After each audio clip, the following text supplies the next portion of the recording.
Hello everyone, welcome back to episode 49 of Enigmatic 6 Expert. I am here with the final piece. This is the final piece and this guy seems to be doing a lot of work. Why do we have so much? It must have been nighttime. I just logged on and yeah, it looks like morning. Yes, I have the final piece here. And we are going to put this thing together. So let's put that in there. Let's put you there. And let's have a look. Everything is green. Look at that. Go. So I've done, yeah, it hasn't taken too much time to do all this. But yeah, here's an idea of all of the ingredients. And along with this, and along with all of these, we have turf, we have stone, we have rocky dirt. This one was probably, other than the Enigmatic Tree of Life ports, the rocky dirt was actually the hardest one. The recipe is like pretty silly.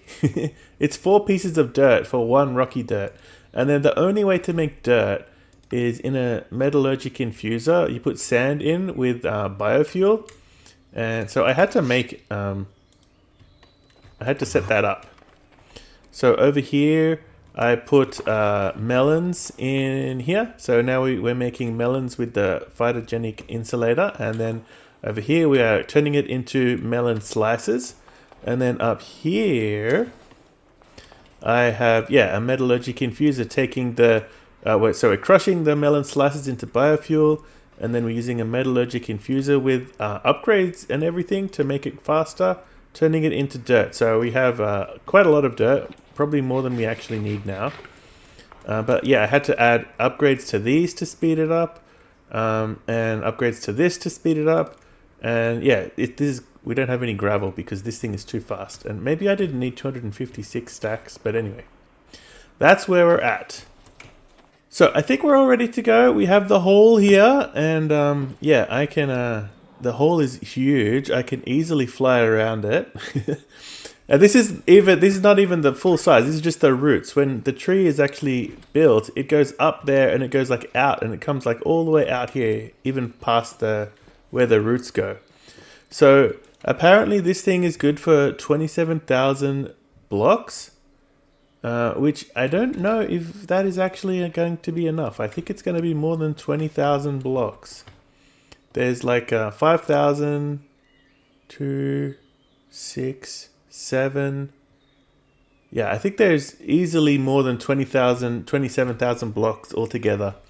So I'm going to have to do half of it until this thing runs out of gum. Oh, I guess I could, I wonder if I can put a hopper. Will that work? Where can I put the hopper? On the side, maybe? And put some more gunpowder. Let's see if that'll actually go in. So if I go there. No, it doesn't go in there. Okay, what about if I put it in the top?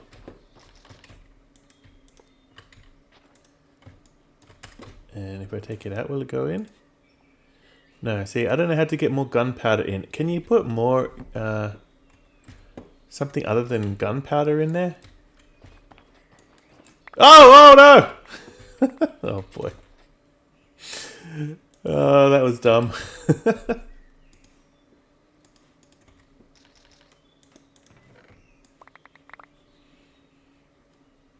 Okay, let's get everything back in. Oh boy. Oops, not the book. And everything here goes back in.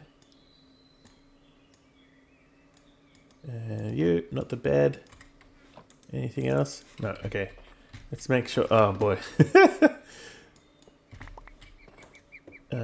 Let's put the book back in and make sure we've still got everything. Okay, we're good.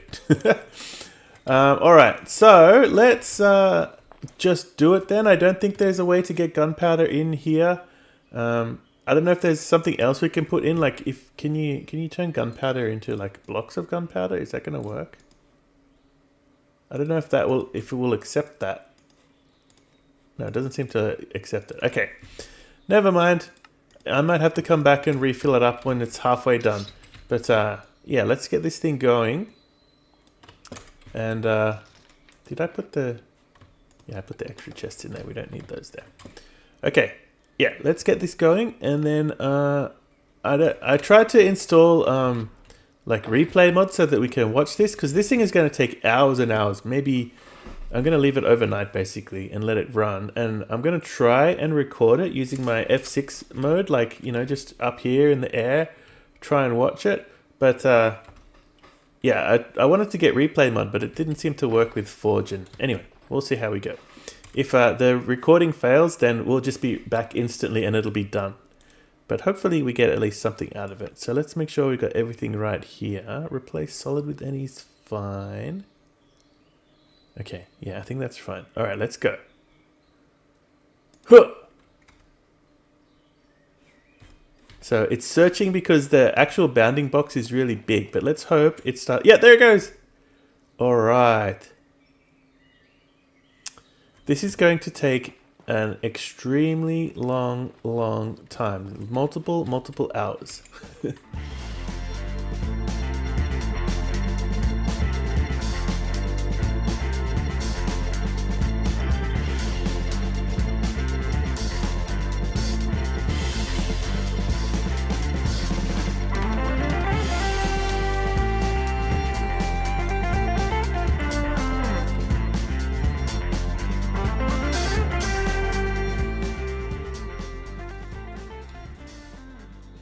Ah.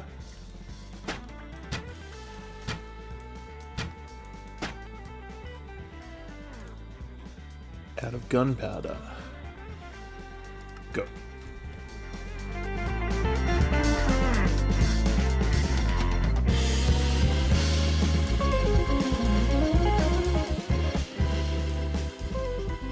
Okay, it is done. Look at it. Isn't it magnificent? This was kind of a pain, actually. It didn't work the first time as soon as this thing finished, I came over to here and I had a look at the controller and it was saying invalid machine. Right now it's idle because I fixed it. I ended up using the copy paste gadget to fix it. I think what happened was these brown mushrooms here didn't get placed properly for some reason. I don't understand why, but they weren't there. And then when the copy paste gadget did it correctly, and yeah, now it's working. So I think it probably would have been easier just to use the copy paste gadget from the beginning, but it wouldn't have looked as cool anyway. I think that time lapse looked pretty cool. Yeah, so I'll have to fix up the terrain. As you can see here, we are just like floating in the air. Well, not floating, but we're like sticking out of the ground in a perfect square. So I'll try and like terraform it a little bit. I guess this tree can probably go away. Yeah, I'll fix all this up later on. I can't break any block that was placed as part of the machine, otherwise the machine will break. But I could cover it up with grass. I can make this like come around in a nice curve and stuff. So yeah, I think that will work fine. And down here is the inside where everything goes. So that controller up there, that's like, doesn't do anything. Everything that we want to work on, we work on down here. There are a bunch of inputs for mana. So this one here is where we put mana. And there's one there.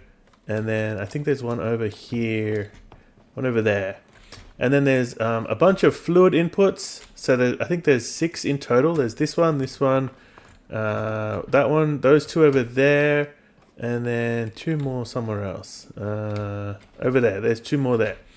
And then the last piece is the item inputs, which is... Where's the item inputs? Up here, I think. So if we go up here, yeah, here's the item input and the item output. So we put all of our stuff in here, and then out of here we get the mastery shards. Yeah, so these are all of the shards we need. We need 50 of each to progress. So if we look at the quest, bragging rights, yeah, we need to make all of these. So we could start with the automation one, I guess, because that's the quest.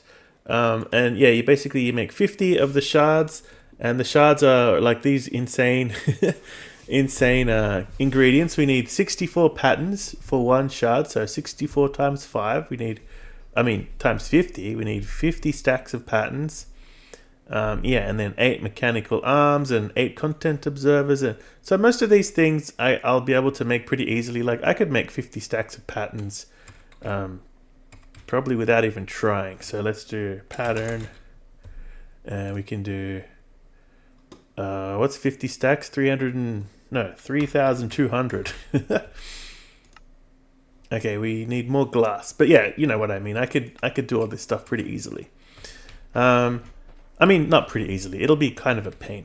The main thing is going to be, well, not the main thing. Like, a lot of this stuff is going to be quite difficult to do. So I'm not sure how the next few episodes are going to go, whether I'll do a lot of this behind the scenes and we'll just, like, come in and do a whole bunch of shards at once. I'll have to have a think about it. But I think right now what I'm going to do is set up the mana. It needs 30,000 units per shard. And also the liquid. So we need life essence here. What else do we need? I think there's 5 different liquids we need. We need liquid starlight. Nothing. This one needs tritium and deuterium. And we need lubricant. And that's it. So what was that? Lubricant, tritium and deuterium. And I think liquid starlight. And life essence. Those are the liquids we need. So we have all of this stuff that should be pretty easy to hook up. I'm basically going to hook it up one per fluid input. And yeah, let's get that going. Now that I realized that you can do entangled blocks from like so far away, I didn't know you could do that before. But I think I'm just going to use entangled blocks. I think, I guess our tritium and deuterium, we already have tanks, ender tanks. So let me get those going. And yeah, I think the rest we'll just use entangled blocks. Alright, so we have all the liquids in place. Over here we have lubricant, 512. I have a black hole tank back at the base which is filling up with lubricant. We have liquid starlight here. And then over here we have our tritium and deuterium. And then the last one we have our life essence. So yeah, these ones should all be fairly straightforward. We have plenty of all of these liquids. I don't think it's going to be any problem. Now the mana. So everything needs not a whole lot of mana. It's like 30,000 units. I don't actually, that's a good question. 30,000 units. So if you look at the... oh, by the way, I also added a travel anchor here so I can quickly come to this guy.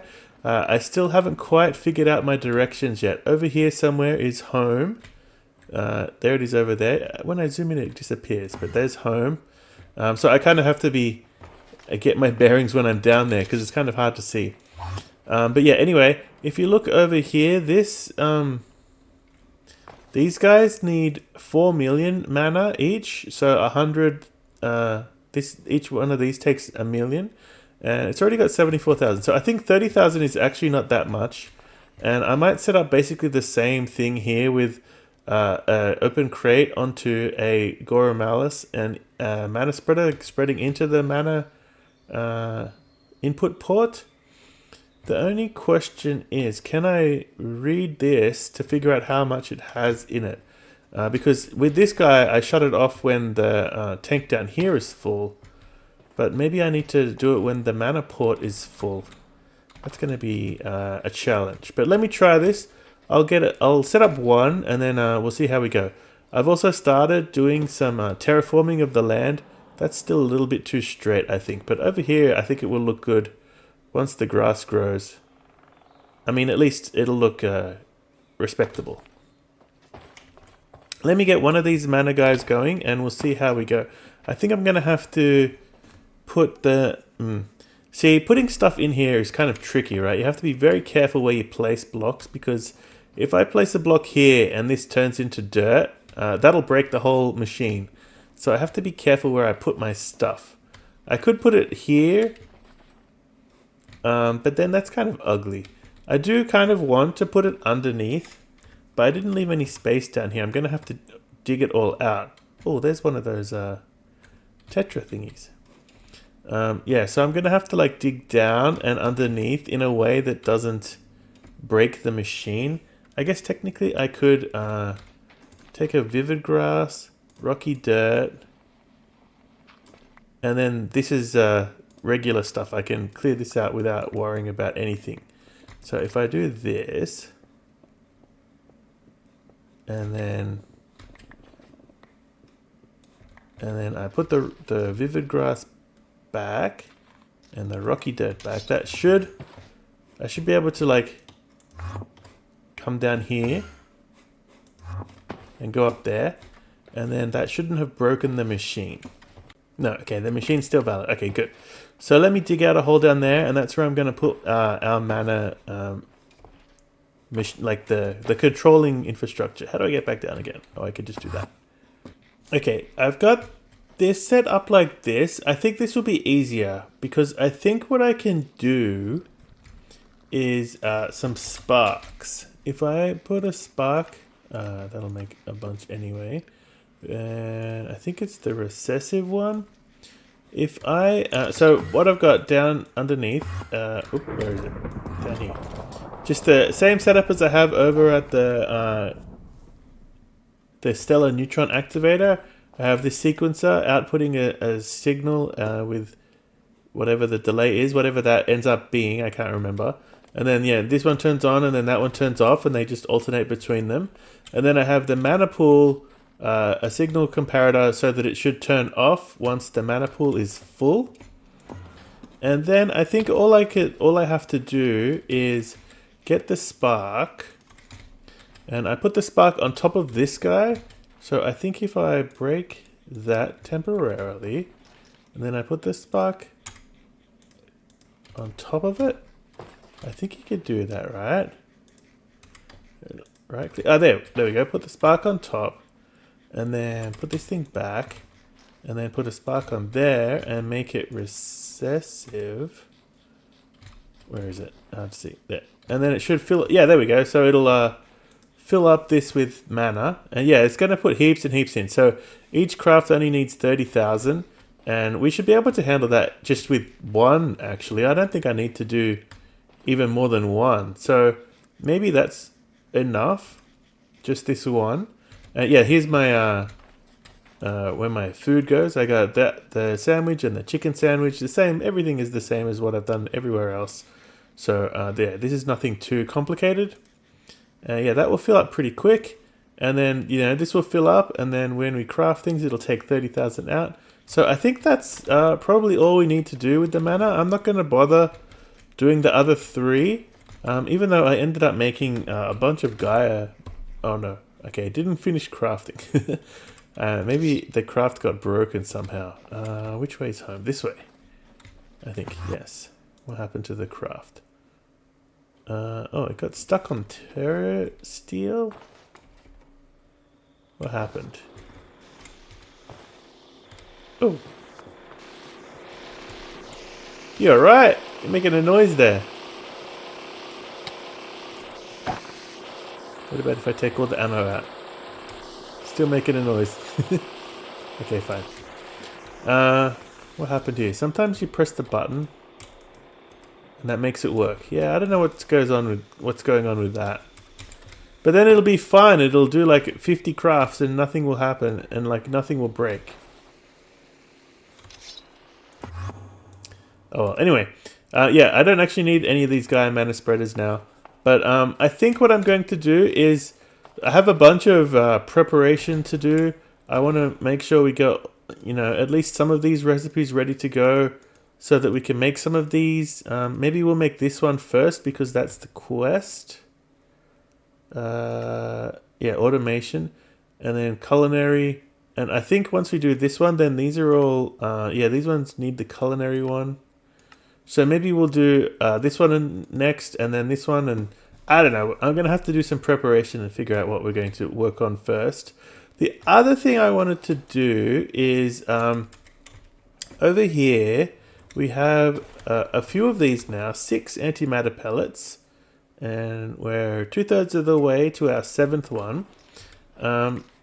What we can do with this now is make Where is it? Yeah, this guy.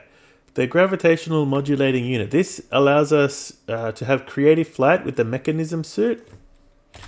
And yeah, I'm going to have to make a bunch of these anyway because they're needed for, yeah, this guy. So I'm going to have to make a bunch of all of the different kinds of armors because they all go in here to make the battle mastery shard. So what I might do between episodes as well is set up everything we need to make the mecha suit. It's actually probably not that difficult. What is that? Terminite, yeah, amber gem. Yeah, so maybe this is actually not that difficult. This guy, yeah, crystalline leggings, shield projector. I don't know. I'm going to have to figure it out. I don't think it's too difficult. So maybe that's what I'll do, and then we can also get creative flight. I actually kind of like the jetpack. So maybe I think that you can use... Oh, there's some golems spawned. That must be my villagers did that. Like, we've been playing this mod pack for how many hours? Like hundreds of hours. Oh, there's a third one. And we never even seen one iron golem, and suddenly I've got 3 of them. I don't know. Anyway, yeah, so I'm going to do that between episodes, and I'm going to figure out how we are going to make these mastery shards, and I think that'll be it for today.